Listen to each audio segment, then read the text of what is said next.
జనసేనాని పవన్ కళ్యాణ్ నిన్న తాడేపల్లిగూడెంలో జరిగినటువంటి సభలో జగన్మోహన్ రెడ్డిని ఉద్దేశించి కొన్ని సంచలనమైనటువంటి వ్యాఖ్యలు చేసిన నేపథ్యంలో ఆయన నాకు ఇప్పటివరకు 3 పెళ్ళిళ్ళు మాత్రమే అయ్యాయి, 4వ భార్యవి నువ్వేనా జగన్ అంటూ కూడా పవన్ కళ్యాణ్ నిన్న జగన్మోహన్ రెడ్డిని ప్రశ్నించిన క్రమంలో ఈరోజు జగన్మోహన్ రెడ్డి పామరులో విద్యా దీవెన పేరుతో ఒక సభ నిర్వహించిన నేపథ్యంలో అక్కడ పవన్ కళ్యాణ్ మాట్లాడినటువంటి వ్యాఖ్యలు ఏవైతే ఉన్నాయో వాటి మీద ఆయన స్పందించలేదు.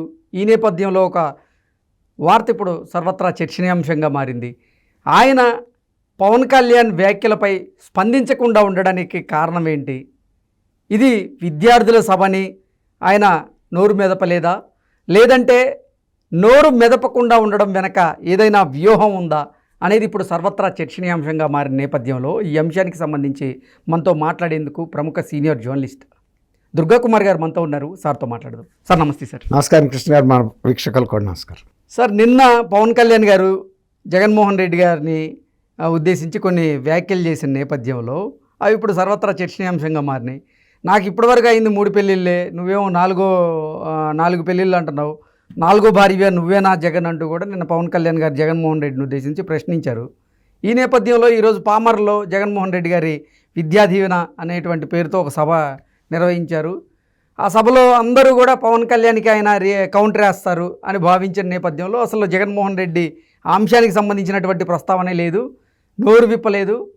ఈ నేపథ్యంలో ఏంటది, విద్యార్థుల సభ కాబట్టి నోరు విప్పలేలా, లేదంటే అసలు పవన్ కళ్యాణ్ వ్యాఖ్యలకి అసలు మాట్లాడే యోచనలో జగన్మోహన్ రెడ్డి లేడు, ఇది కేవలం వ్యూహాత్మకంగా ఉండేటువంటి మౌనమేనా అంటే ఏం చెప్తారు? జగన్మోహన్ రెడ్డి గారి లాగా గతంలో ఏ ముఖ్యమంత్రి కూడా ఈ అపరిపక్వమైన వ్యాఖ్యలు ప్రత్యర్థుల మీద కానీ రాజకీయ నాయకులు ఎవరి మీద కూడా చేసిన సందర్భాలు లేవండి. ఆయనకి ఏ సభలో ఏం మాట్లాడాలో తెలిసేంత ఇంగితం ఆయనకి లేదు. ఏ సభలో ఏదైనా మాట్లాడతాడు. పిల్లల సభలోకి వెళ్ళి సెక్స్ గురించి అయినా మాట్లాడతాడు, ఆధ్యాత్మిక సభలకు వెళ్ళి కూడా అరాచకాల గురించి, ఫ్యాక్షన్ గురించి మాట్లాడతాడు, హత్యల గురించి మాట్లాడతాడు. ఆ తర్వాత ఫ్యాక్షనిస్టుల సభల్లోకి వెళ్ళి ఆధ్యాత్మికం గురించి మాట్లాడతాడు.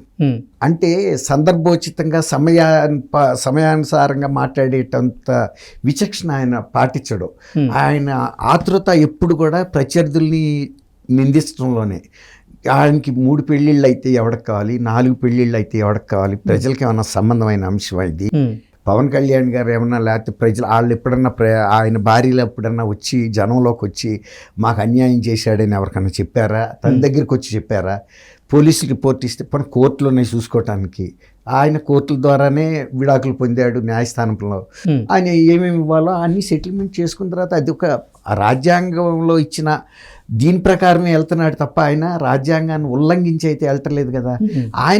దానికన్నా ఆయన వివేకానంద రెడ్డి గారి హత్య గురించి నా చిన్న తండ్రిని చంపిన వాళ్ళు ఎవడరా బయటకు తీసుకొచ్చారా నిద్రపోనని శపథం చేస్తే బాగుండేది. ఎందుకంటే వివేకా గారు అందరి మనసుల్లోనూ ఉన్నాడు.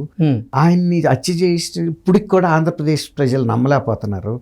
ఆయన గత 2019లో ఫలానా వాళ్ళు చేశారని అంటే నమ్మి వాళ్ళని ఓడించారు. అసలు చంపింది వాళ్ళు కాదని వాళ్ళ ప్రజల ముందు బహిరంగ క్షమాపణ చెబితే కూడా ఉందాతనంగా ఉండేది. అంతేగాని ఆయన పెళ్ళిళ్ళ గురించి ప్రజలు ఎవరు బాధపడతల్లా. వాళ్ళు ఎవరైతే విడాకులు పొందారో వాళ్ళు కూడా బాధపడలేదు. వాళ్ళ జీవితాలు వాళ్ళు స్మూత్గా నడుపుకుంటున్నారు. మాటకి ఈయన ఒక ముఖ్యమంత్రిగా ఉండి వాళ్ళని బజార్లోకి ఏడ్చడం సమంజసమా? వాళ్ళ ఇంట్లో సొంత పెళ్ళిళ్ళు 2 పెళ్ళిళ్ళు అవ్వలేదా? 3 పెళ్ళిళ్ళు అవ్వలేదా? పూర్వకాలం నుంచి అవుతున్నాయి కదా, అవన్నీ కూడా బయట పెట్టారు కదా. పెట్టిన తర్వాత కూడా ఇంకా నువ్వు నోరు ఎట్లా ఇప్పగలుగుతున్నావు?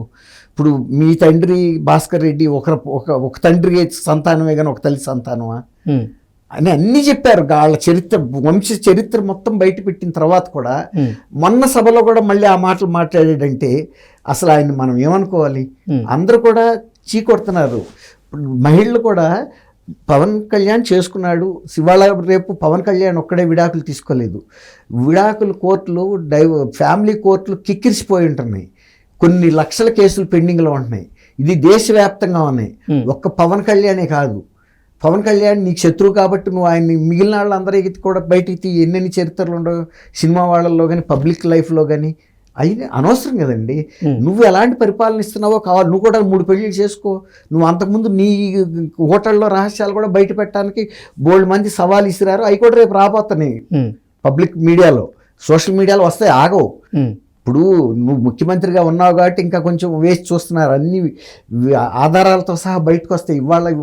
ఇవాళున్న ఈ దీని కెమెరాల నిఘాల్లో ఎక్కడ ఎవరు చేసినా, తర్వాత ఈ సెల్ ఫోన్లో వచ్చిన తర్వాత టెక్నాలజీ ద్వారా అనేక మంది, మనం అనుకుంటున్నాం మనం ఎవరు చూడలేదని, కానీ అనేక కెమెరాల్లో మనం కనబడతాం చూస్తే, మన చరిత్ర తరచి చూస్తే. కాబట్టి ఆయన గురించి మాట్లాడకుండా వివేకానంద వాళ్ళ కాన్స్టిట్యూషన్ క్లబ్ నుంచి సొంత చెల్లెలు ఒక శంకారావం ఊదింది, నీ ప్రభుత్వాన్ని ఓడించమని. ఆంధ్రప్రదేశ్ ప్రజలు ఇప్పుడైనా కళ్ళు తెరవాలి, ఇలాంటి అంతకుల్ని పాలకులుగా పెట్టుకున్నంతకాలం మనం ఇలాంటి బాధలే పడాలని.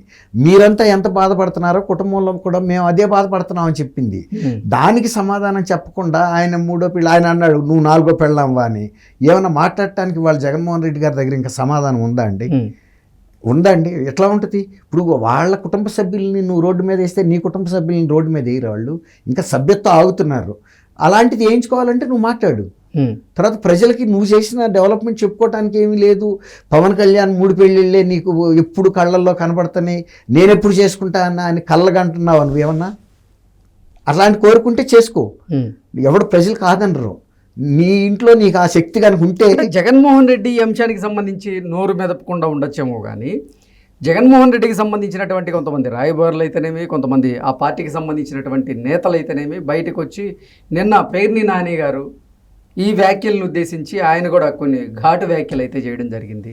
అవేంటంటే, రాజకీయంగా పవన్ కళ్యాణ్ తేడా అనుకున్నా కానీ జగన్మోహన్ రెడ్డితో కాపురం చేస్తా అంటున్నాడు, నువ్వు ఈ రకంగా కూడా తేడాగాడివేనా అంటూ కూడా నిన్న పేర్ని నాని గారు ఒక మీడియా సమావేశంలో మాట్లాడడం జరిగింది. ఏంటి అసలు అంటే ఇది వ్యూహాత్మకం అని మనం భావించవచ్చా? ఎందుకంటే జగన్మోహన్ రెడ్డి గారు ఈ అంశానికి సంబంధించి ఇప్పటివరకు అయితే నోరు మెదపలేదు, కానీ ఆ పార్టీకి సంబంధించినటువంటి నేతలు అయితే మాత్రం బయటకు వచ్చి అవును మరి పవన్ కళ్యాణ్ అవునండి ఆయనకి 4వ భార్య లేదు, ఇతను ఉందని చెప్తున్నాడు. ఉన్నప్పుడు మరి ఎవరన్నప్పుడు నువ్వేమన్నా అని అడిగాడు. ఇప్పుడు ఆయన కాపురం జగన్మోహన్ రెడ్డితో చేస్తాడో లేదో ఒక రూమ్ లో పంపితే కదా మనకు తెలిసేది, తేడాగాడో పాడాగాడో. ఇప్పుడు అతను అన్నాడు కాబట్టి అన్నాడు, ఆయనే చెప్పాలి ఇప్పుడు ఆ 4వ భార్య ఎవరని. ఇప్పుడు ఎవరినైనా కడుపు మండితే ఏం చేస్తారండి?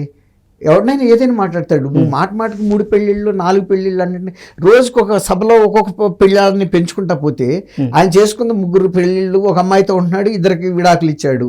అది అఫిషియల్ గానే జరిగింది. ఇంకా 4వ భార్య ఎవరనేది ఒక అనుమానం నువ్వు ప్రజల్లో వదులుతున్నప్పుడు నీ నోరు మూయించడానికి ఆ తాళం వేసాడు అని అనుకోవాలి. ఎందుకంటే ఇక నువ్వు నోరు ఎత్తలేవు, నువ్వా 4వ పెళ్ళాన్న ఉంటే.